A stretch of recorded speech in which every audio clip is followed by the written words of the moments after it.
હવે જ્યારે ટેકનોલોજીની વાત આવે એટલે આપણે એવું જ વિચારતા હોઈએ છીએ કે એડવાન્સ ટેકનોલોજીનો ઉપયોગ કરવો જોઈએ.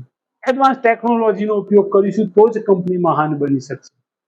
એડવાન્સ ટેકનોલોજી, લેટેસ્ટ ટેકનોલોજી આપણે એપ્લાય કરીશું આપણા બિઝનેસની અંદર, આપણી કંપનીની અંદર, આપણી દુકાનની અંદર, આપણા રેસ્ટોરન્ટની અંદર, તો જ આપણી દુકાન કે આપણું રેસ્ટોરન્ટ કે આપણી કંપની મહાન બનશે. પણ જીમ કોલિન્સ સાહેબ અહીંયા એવું કહે છે કે ટેકનોલોજી તમારી કંપનીને એક્સલરેટ કરી શકશે. એક તમારી ટેકનોલોજી તમારી કંપની માટે ક્રિએટ જોબ ઓપોર્ચ્યુનિટી કે માર્કેટ ઓપોર્ચ્યુનિટી ક્રિએટ કરી શકશે નહીં. ટેકનોલોજી જે છે તમારા ધંધાને વેગ આપશે, ગતિ આપશે, પણ એ તમારા ધંધા રોજગારને ક્રિએટ નહીં કરી શકે. ટેકનોલોજી તમારા ધંધા રોજગારની સ્પીડ વધારી શકશે, પણ એ શરૂઆત નહીં કરાવી શકે સાહેબ.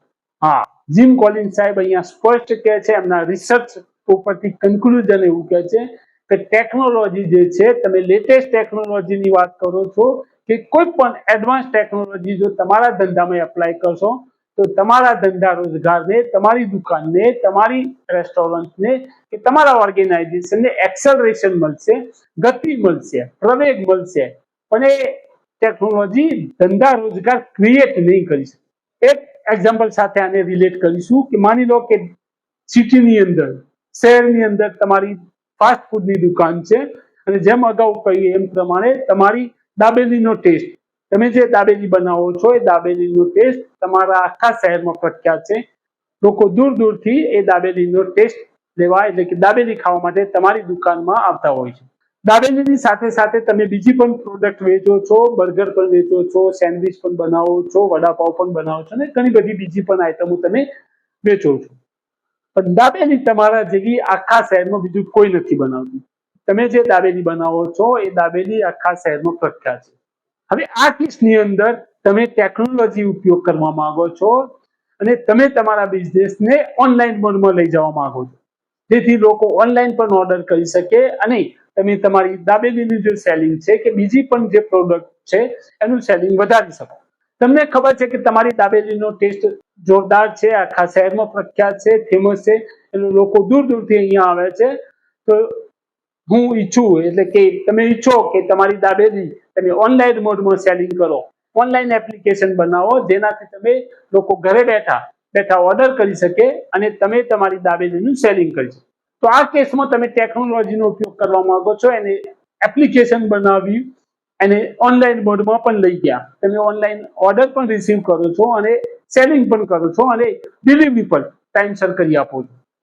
પણ જ્યારે ટેકનોલોજી તમે ઉપયોગ કરો છો, પણ જો તમારી દાબેલીનો ટેસ્ટ બગડી જતો હોય, તમે જે દાબેલી તમારી રેસ્ટોરન્ટમાં ગરમા ગરમ જે દાબેલી આપો છો એ જ દાબેલી અડધો કલાક કે પોણો કલાક પછી એ ડેસ્ટિનેશન પર જેને ઓર્ડર આપે છે ત્યાં પહોંચે છે અને અડધો કલાક કે કલાક થયા પછી તમારી દાબેલીનો ટેસ્ટ જો જે જોઈએ છે એ ટેસ્ટ જળવાતો નહીં હોય તો આ કેસમાં ટેકનોલોજી તમને ઉપયોગી થઈ શકશે નહીં.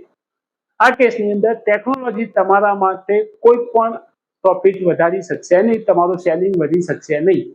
જો તમારી દાબેલીનો ટેસ્ટ બગડી જતો હોય કે તમારી બીજી જે પ્રોડક્ટ છે, વડાપાવ છે કે તમારું બર્ગર છે કે સેન્ડવિચ છે, એનો ટેસ્ટ અમુક ટાઈમ પછી જો બગડી જતો હોય તો લોકો ઓનલાઈન ઓર્ડર આપશે નહીં અને એ કેસની અંદર ત્યાં ઓફલાઈન આવવા દુકાનની અંદર આવીને જમવા પણ બેસશે નહીં.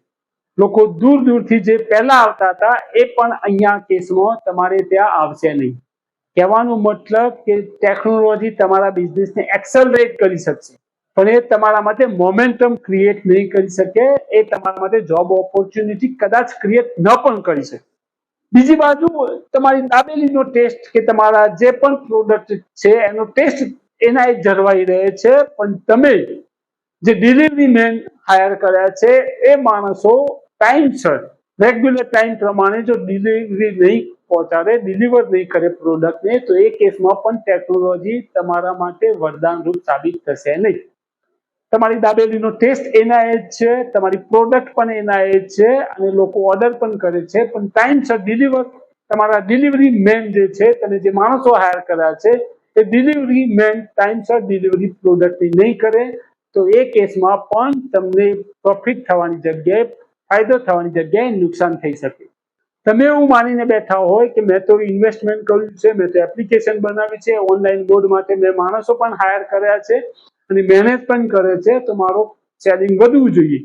તો આ કેસની અંદર ટૂંક સમય માટે કદાચ વધશે, પણ પછી હતું એના ત્યાં જ આવી જશે થ્રેશોલ્ડ વેલ્યુ પર, જે ત્યાં છે કા એનાથી પણ નીચે જઈ શકે છે. કહેવાનો મતલબ કે ટેકનોલોજી દરેક જગ્યાએ વરદાનરૂપ સાબિત થશે નહીં. તમને એવું લાગતું હોય કે મારો દાબેલીનો ટેસ્ટ જળવાઈ રહે છે, મારા ડિલિવરી માણસો પણ ટાઈમસર ડિલિવરી કરી આપે છે અને ટેકનોલોજીના ઉપયોગના કારણે હું ડિલિવરી ટાઈમસર વિધિન ધી ટાઈમ ફ્રેમ જે છે ત્યાં પહોંચાડી શકું છું, અને કે 10-15 મિનિટની અંદર મારી દાબેલીનો ટેસ્ટ બગડતો નથી. તો એ કેસની અંદર તમારી ટેકનોલોજી તમે જે યુઝ કરી છે, ઉપયોગ કરી છે, એ વરદાનરૂપ સાબિત થશે. પણ જો તમારી પ્રોડક્ટ જે છે, તમારો જે હેજ હોગ કન્સેપ્ટ જે છે, જે દાબેલી જે છે, એનો જો ટેસ્ટ બગડી જશે, ટેકનોલોજી એ કેસમાં તમને મદદરૂપ કરશે નહીં, તમારા ધંધાને એક્સેલરેટ કરી શકશે નહીં. તમારી દાબેલીનો ટેસ્ટ જળવાઈ રહેવો જોઈએ, ટાઈમસર લોકોની ડિલિવરી થશે, તો અને તો જ ટેકનોલોજી તમારા માટે વરદાનરૂપ સાબિત થશે, તો અને તો જ ટેકનોલોજી તમારા ધંધાને એક્સેલરેટ કરશે. જો તમે ફાસ્ટ ડિલિવરી કરો છો પણ તમારી દાબેલીનો ટેસ્ટ બગડી જાય છે, તો લોકો તમને ઓર્ડર આપશે નહીં. તમારી પાસે અદ્યતન ટેકનોલોજીની તમે એપ્લિકેશન બનાવી છે, ફાસ્ટ રિસ્પોન્સની એપ્લિકેશન બનાવી છે, એક સાથે મલ્ટિપલ ઓર્ડર તમે લઈ શકો છો, એડવાન્સ ટેકનોલોજી છે, હ્યુજ બજેટ તમે ખર્ચ કર્યું છે, ઇન્વેસ્ટ કર્યું છે, પણ જો તમારી દાબેલીનો ટેસ્ટ બગડી જશે તો તમારી કંપની ગ્રેટ નહીં બની શકે. એટલે ટેકનોલોજી એક્સેલરેટ કરશે, તમારા માટે નવી જોબ ઓપોર્ચ્યુનિટી ક્રિએટ કરી શકશે નહીં, નવી બિઝનેસ ઓપોર્ચ્યુનિટી ક્રિએટ કરી શકશે નહીં. એટલે તમારો હેજ હોજ કન્સેપ્ટ જે છે એ તો એના જ જળવાઈ રહેવો જોઈએ, તમારી દાબેલીનો ટેસ્ટ જળવાઈ રહેવો જોઈએ, અને તમારા ડિલિવરી મેન એ ટાઈમસર ડિલિવરી કરશે, તો અને તો જ કેસમાં તમારી જે ટેકનોલોજીનો તમે જે ઉપયોગ કરશે એ ટેકનોલોજી તમારા બિઝનેસને એક્સેલરેટ કરશે. એટલે જો રાઈટ માણસોની ટીમ હશે, ડિલિવરી મેન આવે એટલે પણ રાઈટ માણસોનો પ્રશ્ન આવે કે રાઈટ માણસોની ટીમ હશે તો રાઈટ પ્રોડક્ટ ટાઈમસર ડિલિવર થશે. તમારો હેજ હોગ કન્સેપ્ટ તમે એપ્લાય કર્યો છે તો તમારો દાબેલીનો ટેસ્ટ જળવાઈ રહેશે, અને આ બંને અચીવ થાય છે, અને પછી તમે ટેકનોલોજી ઉપયોગ કરો છો તો તમારી ધંધો જે છે, તમારો જે સેલિંગ છે એક્સેલરેટ થશે, જેના થકી તમારી કંપની મહાન બનશે. એટલે હર હંમેશા ટેકનોલોજી મહાન બનાવે છે, એડવાન્સ ટેકનોલોજી ઉપયોગ કરવી જોઈએ એ વાત ખોટી. ટેકનોલોજીનો ભરપૂર ઉપયોગ કરો, પણ તમારા જે મેઇન કન્સેપ્ટ છે, તમારા જે મેઇન કોર વેલ્યુ જે છે એના ઉપરથી ડેવિએટ થશો. તમારો હેજ હોગ કન્સેપ્ટ જો ડેવિએટ થઈ જશે, તમારું ફોકસ તમારા હેજ હોગ કન્સેપ્ટ ઉપરથી બીજી જગ્યાએ તમે ડાયવર્ટ કરશો, તો એ કેસની અંદર તમે તમારી કંપનીને મહાન નહીં બનાવી શકો. એટલે એ ટેકનોલોજી એક્સેલરેટ કરશે, તમારા માટે નવી બિઝનેસ ઓપોર્ચ્યુનિટી ક્રિએટ કરી શકશે નહીં. એટલે ટેકનોલોજીનો જો ઉપયોગની વાત આવે એટલે પહેલો પ્રશ્ન પૂછો કે ખરેખર ટેકનોલોજીના કારણે મારો હેજ હોજ જે કન્સેપ્ટ છે, મારા બિઝનેસનો જે કોર વેલ્યુ જે છે એ જળવાઈ રહે છે, અને જો જળવાઈ રહેતી હોય અને પછી ટેકનોલોજી તમે યુઝ કરશો તો તમારા ધંધાને એક્સેલરેશન મળશે, અધરવાઇઝ નહીં. અને જો તમારો હેજ હોજ કન્સેપ્ટ જે છે, હેજ હોગ કન્સેપ્ટ જે છે એ ટેકનોલોજીના ઉપયોગ કરવાથી ડેવિએટ થતો હોય, તો એ કેસની અંદર જો તમે ટેકનોલોજી યુઝ કરશો તો તમારો ધંધો, તમારી જે રોજગારી છે, તમારું જે બિઝનેસ છે, તમારી જે દુકાન છે એ ગુણમાંથી પણ નીચે આવી શકે છે. એટલે હર હંમેશા ટેકનોલોજીનો ઉપયોગ કરવાની જરૂર નથી. પ્રશ્ન પૂછો કે હેજ હોગ કન્સેપ્ટ જળવાઈ રહેવો જોઈએ, રાઈટ માણસો મારી પ્રોડક્ટની ડિલિવરી કે રાઈટ જગ્યાએ રાઈટ લેવલે થવી જોઈએ, અને એ કેસમાં તમે ઉપયોગ કરશો ટેકનોલોજીનો તો તમારો ધંધો રોજગાર એક્સેલરેટ થશે, અધરવાઇઝ નહીં.